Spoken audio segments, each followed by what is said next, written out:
Merci, Monsieur le Président. Monsieur le Président, honorables députés, Messieurs les ministres, c'est toujours avec un honneur et un plaisir que je me retrouve devant cette Assemblée, devant les représentants du peuple, pour parler des questions essentielles et extrêmement importantes. Mon plaisir est d'autant plus important que nous parlons des territoires, nous parlons également de nos terroirs. Quand on connaît l'histoire de l'Alliance pour la République de son Excellence le président Macky Sall, qui avait un projet de société et un programme qui, dès la création de son parti, a installé tous les leviers que nous voyons aujourd'hui au Sénégal ont été identifiés depuis la création de l'Alliance pour la République. Une démarche scientifique qui a permis donc d'installer tous les leviers, tous les projets et programmes qu'on voit aujourd'hui autour de l'aménagement de nos territoires. C'était la première priorité. Faire du Sénégal, en le divisant en plusieurs pôles de développement, ceux qui visitent aujourd'hui le programme Yoonu Yokkute verront que très tôt, nous avions dit, dès les années 2008-2009, que nous allons travailler en pôle territoire, développer le Sénégal, tendre vers l'émergence à partir de nos territoires. C'est ce qui fait que je suis très heureux aujourd'hui de me retrouver à la tête de ce département stratégique et extrêmement important après avoir commencé à travailler dans la qualification de nos jeunes et également dans le système éducatif sénégalais qu'il fallait apaiser, il fallait améliorer les résultats. Aujourd'hui, nous sommes au niveau de ces territoires qu'il faut développer. Je tenais personnellement à remercier les honorables députés pour la qualité de vos interventions. Des questions pertinentes, diversifiées et en profondeur. Et il n'y a pas eu d'ailleurs dans ces questions de polémique ou bien de partisans. Tous ceux qui sont intervenus dans le bon sens. Vous avez noté qu'il y a à peu près 36 ou 38 maires également députés. Je crois que c'est ce qui fait également que ces questions sont devenues extrêmement importantes pour nous. Il y a eu beaucoup de questions parce que vous le vivez en tant que maire et en tant qu'également député. Le ministre lui-même est maire en réalité. Vous remercier et dire que le Sénégal est dans cette dynamique de transformer durablement nos territoires. La vision du président est d'installer au Sénégal des territoires viables. Mais non seulement viables, mais compétitifs. Non seulement compétitifs, mais porteurs également de projets et de programmes qui développent notre pays. Alors, on a parlé de transfert de compétences sans transférer de moyens. Je crois que c'est très restrictif en disant ça. 9 compétences ont été transférées et à côté, plusieurs autres, beaucoup de moyens ont été transférés. Tous ceux qui connaissent l'histoire politique de la décentralisation au Sénégal savent que de 2012 à maintenant, tout ce qui a été fait et investi, il n'y a même pas de comparaison par rapport à ce qui avait été fait.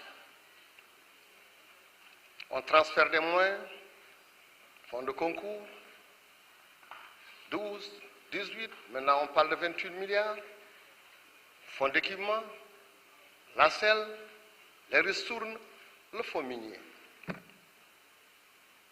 Le président ne s'est pas arrêté là. Parallèlement à ces transferts de fonds immenses et massifs, et régulièrement, en respectant nos engagements, chaque année, plus de 5 milliards sont encore augmentés dans les transferts.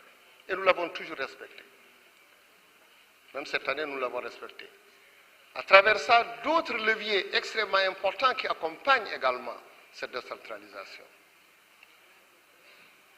tels que, vous en avez parlé, je reviendrai, la fonction publique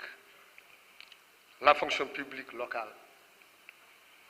Même si depuis des années on en parle, même si depuis les années 2011, à travers une loi, on a voulu installer cette fonction publique locale,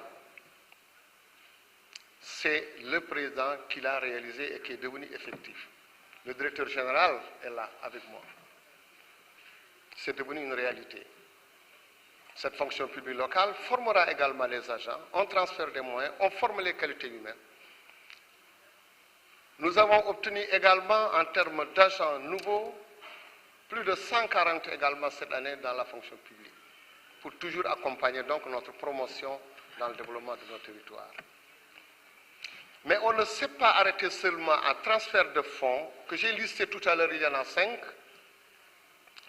mais tout ce que vous avez cité ici, le PUMA, le PUDC, l'ensemble de ces projets concourent à développer nos territoires. Sur un budget de 129 milliards qu'on vous propose, les 100 milliards pratiquement seront transférés. Donc c'est un accompagnement continu vers les collectivités territoriales.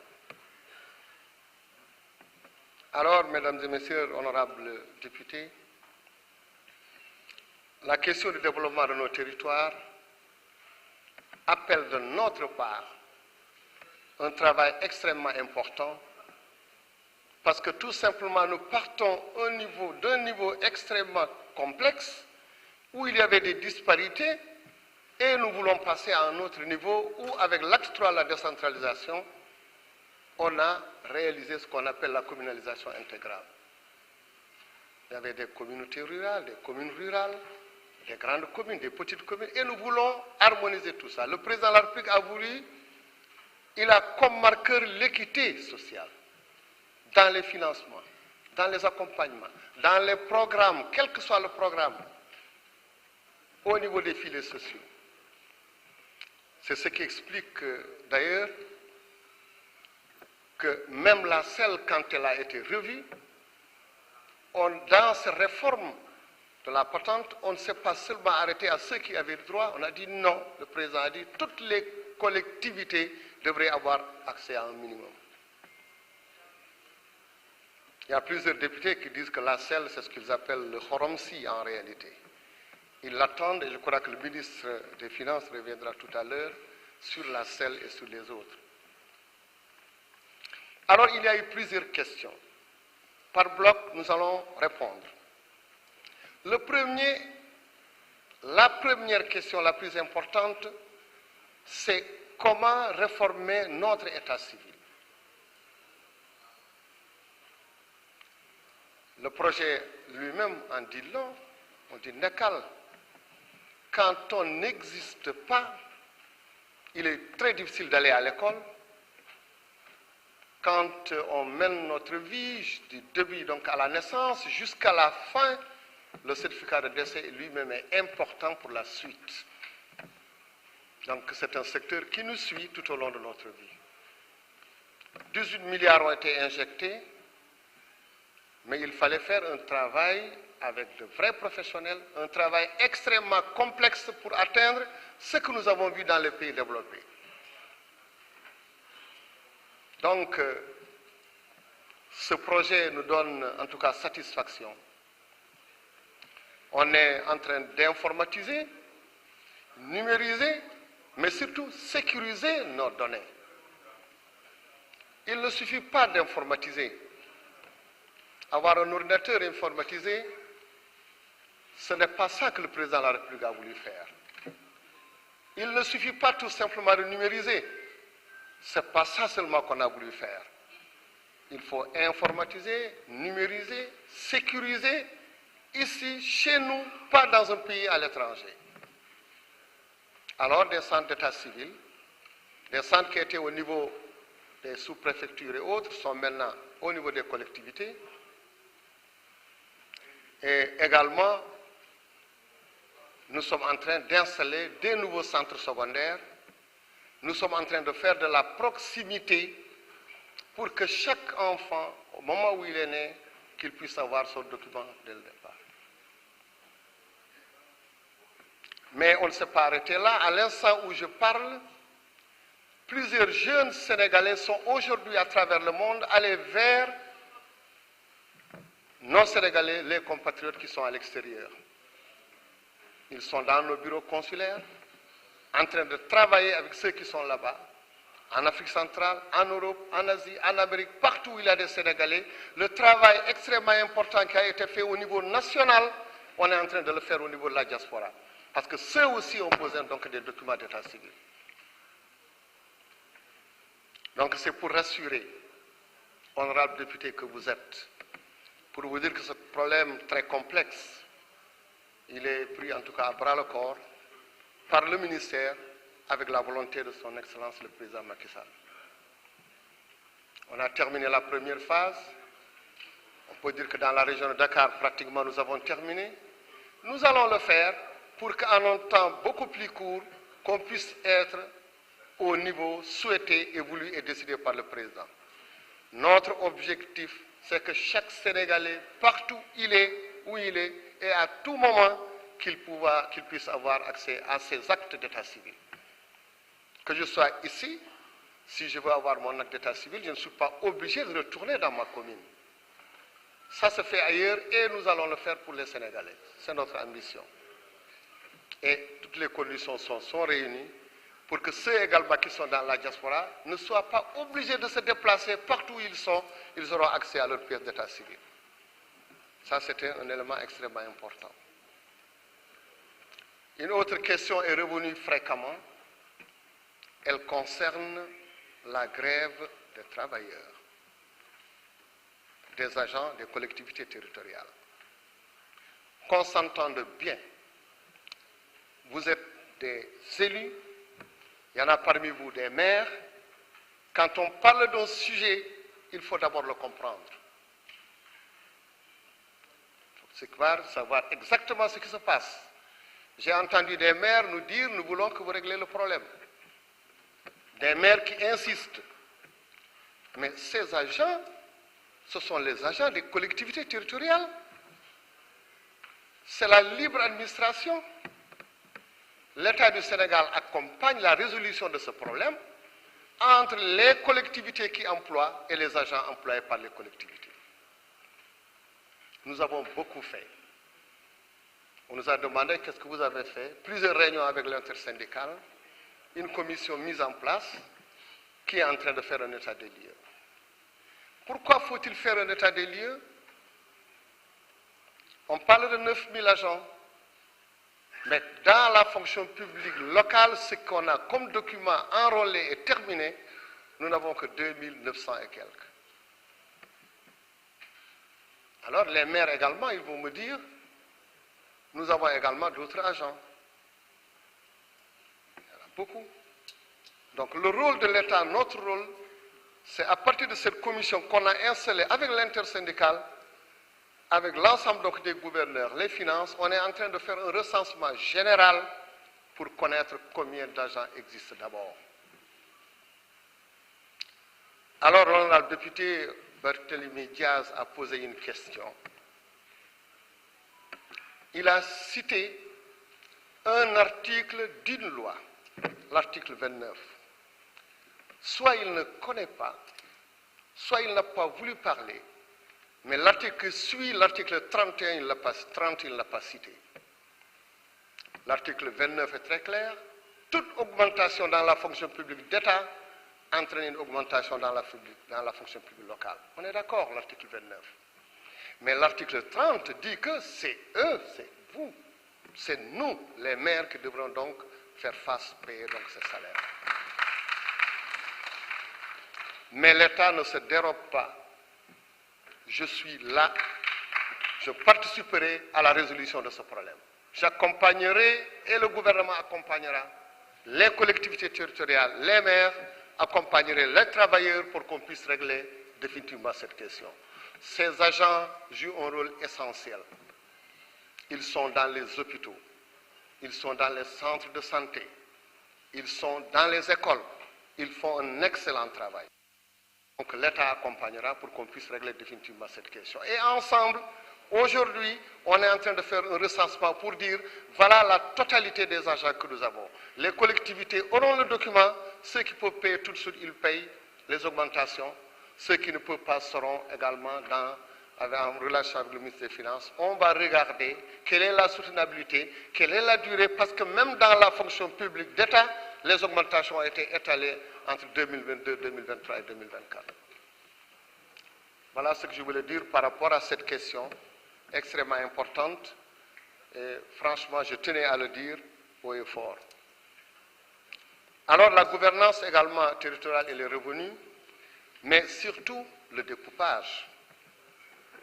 Ces questions de découpage sont revenues à plusieurs reprises. C'est une question donc d'aménagement de notre territoire. C'est vrai que entre communes, il y a beaucoup de difficultés. Parce que tout simplement, quand vous avez une commune et qu'on vous dit que cette partie va être rattachée par une commune à côté, ce n'est pas du tout facile. Il y a des zones dans le Sénégal où il doit créer déjà des ententes, ça existe. Des pôles territoires que nous allons installer, ça va arriver. Mais avant ça, il fallait un travail scientifique de haut niveau avec des outils qu'il faut, qui permettent avec l'ANAT de dire voilà les limites des territoires. Mais ces limites sont faites. Ce travail technique, fouillé par des ingénieurs sénégalais de haut niveau a été fait, de telle sorte qu'à l'instant où on est, on connaît l'ensemble donc des limites qui existent aujourd'hui. Mais ce travail n'existait pas avant. On est parti de nos cartes du Sénégal, avant la colonisation, des anciennes cartes qui existaient, créer aujourd'hui nos cartes à nous, créées par des jeunes Sénégalais, des ingénieurs sénégalais. Un excellent travail a été fait. Nous avons aujourd'hui notre cartographie de toutes les communes, de toutes les collectivités du Sénégal. Maintenant, pour la mise en œuvre, pour les arbitrages qu'il faut, entre collectivités, vous savez que ça c'est extrêmement important. Il faut donc qu'on continue à travailler ensemble pour voir comment on va arriver à régler quelques problèmes ça et là. Tout à l'heure, vous avez parlé du marché entre Guédiawaye et Pikine, d'autres ont parlé d'autres collectivités. Donc, on va arriver à régler définitivement ces questions, mais c'est pour vous rassurer et vous dire ce qui devrait être fait a été fait. Et quand on aura terminé, on reviendra définitivement sur ces questions pour que ça soit totalement oublié. Je voudrais vous dire, pour vous rassurer, que les territoires qui sont donc des lieux fertiles à l'incubation de la territorialisation de nos politiques publiques sont vraiment au cœur de tout ce que nous sommes en train de faire. Nous mettrons donc tout ce qu'il faut, comme je l'ai dit tout à l'heure, non moins qu'ils soient humains, et également faire tout pour qu'on ait des leaderships forts au niveau de nos collectivités, pour qu'ils restent au service de nos populations. Et plusieurs projets nous ont permis en tout cas de dire que le développement du Sénégal, l'émergement de notre pays passerait nécessairement par l'émergence de nos territoires. C'est la compréhension, c'est la lecture qu'il faut faire de cette vision du président de la République qui nous permettra en tout cas d'atteindre notre objectif totalement défini. Alors, on est revenu beaucoup sur le statut de l'élu local. À un certain moment d'ailleurs, quelqu'un a parlé de parité, en disant que je fasse appel au ministre de la Justice, honorable député. Mais on parle de parité avant même que le président Macky Sall accède au pouvoir. Mais en réalité, quand vous regardez cette assemblée, le président Macky Sall l'a réalisé, la parité existe ici. Hommes-femmes, totalement réalisé. Dans d'autres institutions, Conseil économique, social et environnemental, vous l'avez vu, c'est respecté. Au Conseil des collectivités, c'est fait. Mais dans nos collectivités, la difficulté qu'il y a, c'est la loi reste la loi. Il y a des collectivités qui n'ont pas pu respecter cette parité. Pour plusieurs raisons. Soit que dans ces collectivités, tous ceux qui étaient candidats pour être dans le bureau ne sont que du sexe soit féminin, soit masculin. Premier cas. Deuxième cas, là où il y avait également les deux sexes, il arrive que la femme ou l'homme perde encore aux élections. Parce qu'il faut élire quand même. Donc faut-il revenir dès le départ, comme ici à l'Assemblée ou ailleurs, vers une liste dès le départ pour les collectivités? Je ne sais pas encore. Mais toujours est-il que cette question elle est prise en compte, même si on refaisait encore des élections, comme c'est des élections qu'il faut faire dans ces bureaux, je ne sais pas ce qui va se passer quand encore une femme ou un homme se présente et qu'il perde. Ou bien quand il n'y a pas de candidat de notre sexe. Donc vous voyez la complexité de la question. Ce n'est pas une volonté de ne pas avoir la parité, c'est que la réalisation pour respecter cette volonté, elle est extrêmement difficile. Mais nous allons faire le maximum que vous l'avez dit. Nous avons reçu donc l'ensemble des courriers pour toutes ces collectivités où il y a des recours. Nous allons faire le nécessaire pour qu'ils voient, en relation avec le ministère de la Justice, comment faire pour qu'on puisse être en phase avec la loi, pour qu'ils puissent respecter. Mais reconnaissons qu'il y a quand même quelques difficultés. Alors d'autres sont revenus également sur les moyens de service. Ça, je l'ai précisé tout à l'heure en disant que nous avons eu beaucoup au niveau du DPDT, de notre direction DPDT. D'autres sont revenus sur le PNDL. Le PNDL est un puissant levier qui accompagne, qui est souple, qui est géré par les maires eux-mêmes. C'est en ce sens que vous l'avez adopté. Vous décidez ce que vous voulez, comment vous voulez le faire, où vous voulez le faire, et vous le faites. Alors, s'ils ont réussi à faire tous ces projets, il faut que je revienne sur le budget. Ce n'est pas seulement 1 milliard qu'ils ont. Dans le BCI, le PNDL a 1 milliard 101 millions déjà. Au niveau du FEC également, PNDL, ils ont 1 milliard 573 millions. Dans le FEC également, Intercom, 1 milliard 800. Dans le PACASEN rural, 1 milliard 500. Dans un des programmes PDZP, ils ont encore 714 millions. Donc ça fait donc un poids global de 6 milliards 7. Mais on va augmenter. C'est la volonté du président de la République. Tout à l'heure, je vous ai dit qu'en dehors de ce transfert massif dans nos collectivités, le président a mis en place d'autres leviers tels que PUBAN, PUDC, etc. Tout ça pour aller vers la localité.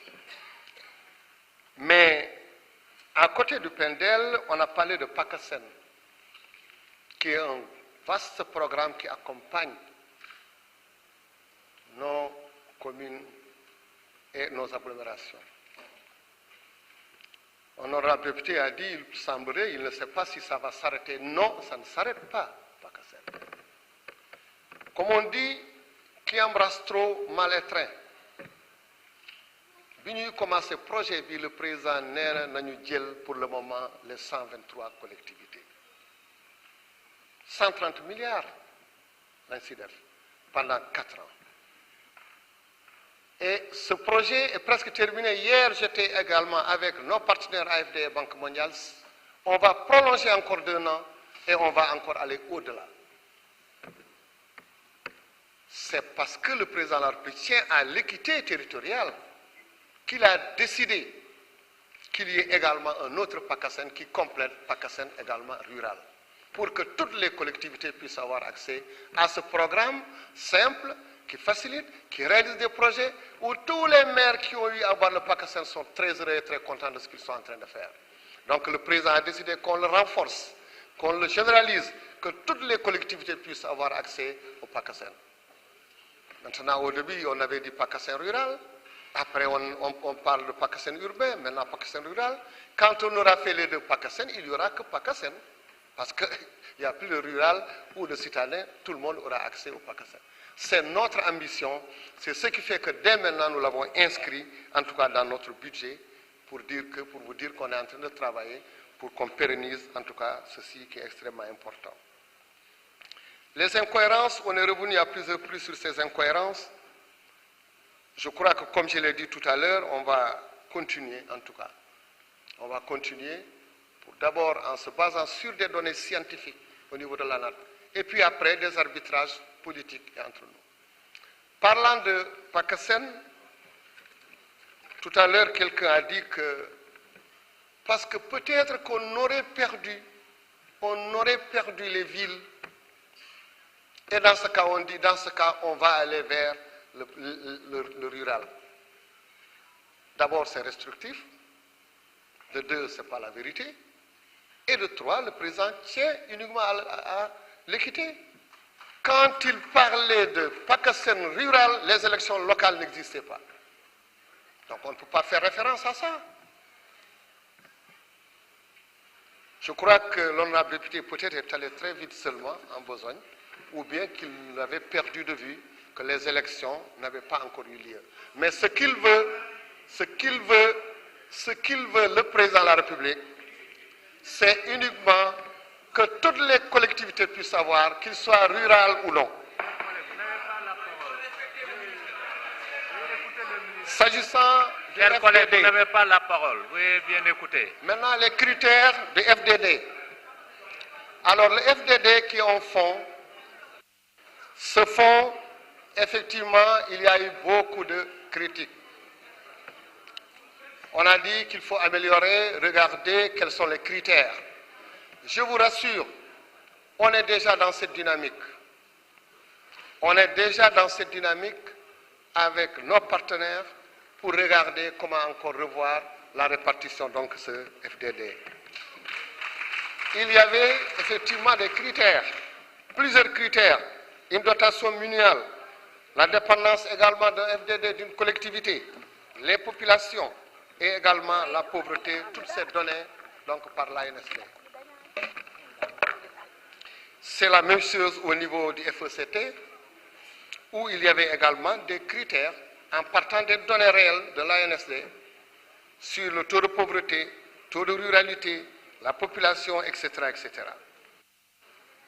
La celle VA et VL, je crois que notre collègue, mon collègue viendra tout à l'heure, il vous donnera la bonne nouvelle. Je crois qu'aujourd'hui, en tout cas, les fonds de dotation et de concours ont été donc donnés. Je crois que ce qu'il faut retenir de notre gouvernement, de votre gouvernement, du gouvernement du Sénégal, c'est l'ambition de développer nos territoires. Développer nos territoires en y mettant les moyens financiers et en allant également au-delà. Mais en associant l'ensemble des acteurs. Tout à l'heure, il y a un honorable député qui disait que la journée de la décentralisation aura lieu le 8, elle aura lieu le 11, elle aura lieu le 11, donc au Grand Théâtre. Ce sera également l'occasion d'échanger entre acteurs sur l'ensemble des politiques et de prendre également des actions, des décisions. Mais je crois que parmi ces décisions, le PACASEN rural, comme vous le dites, peut-être, je ne sais pas encore, et plusieurs actions. Donc la vision déclinée par son Excellence, depuis donc son accession à la magistrature, est de bâtir un Sénégal à partir de nos territoires. On ne le dira jamais assez. Cela s'est reflété vraiment dans le code des collectivités territoriales, à travers la création donc de nos territoires, comme on l'a dit. Une fois qu'on aura dépassé cette étape, les pôles territoires, secondaires ou internationaux, seront installés et on va aller de l'avant. Maintenant, il y a la gouvernance territoriale également qui demande des formations, qui demande un financement extrêmement important. Mais comme c'est la volonté du président de la République, je crois qu'on va aller dans cette direction. Pour un résumé de mon intervention, même si je n'ai pas cité honorable par honorable, je voudrais vous dire que beaucoup a été fait. Et j'ai constaté également que l'ensemble donc des axes d'intervention de vous, honorable député, correspond exactement, nous également, à ce que nous avions décidé. Ça veut dire que nous sommes en phase. Vous avez parlé de l'aménagement du territoire qui constitue un instrument de promotion et d'un développement durable. Et vous avez parlé également de la nécessité d'augmenter les financements transférés. Vous n'avez pas dit, si vous regardez ce qui se passait dans les années 2007-2009, aujourd'hui les transferts que nous faisons sont triplés ou doublés. La modernisation de l'état civil vous est revenue, vous rassurez, vous dire que c'est une des priorités du président de la République, et également vous êtes revenu sur la mise en œuvre de la phase 2, et vous dire qu'avec ADEM, nous avons en tout cas diversifié nos actions. Vous les avez vues dans la banlieue de Dakar, quand il s'agit de projet 2, mais vous les avez vues à Saint-Louis, vous les avez vues également dans le relogement de 500 logements qu'ils sont en train de construire, mais vous les verrez également partout dans le Sénégal. Alors, l'orientation qui est donnée par le président, que à partir de ce ministère, faire le maximum pour que au niveau de nos collectivités, la mission qu'on nous a donnée, qui est très simple, prendre tous les leviers nécessaires pour accompagner le développement de nos territoires, les accompagner en financement, les accompagner en formation, multiplier l'ensemble des agences et des organisations qui agissent pour le développement de nos territoires. Je vous remercie pour votre aimable attention. Merci, Monsieur le ministre. La discussion générale est close. Cher Moustapha, ministre des Finances et du Budget, vous avez la parole.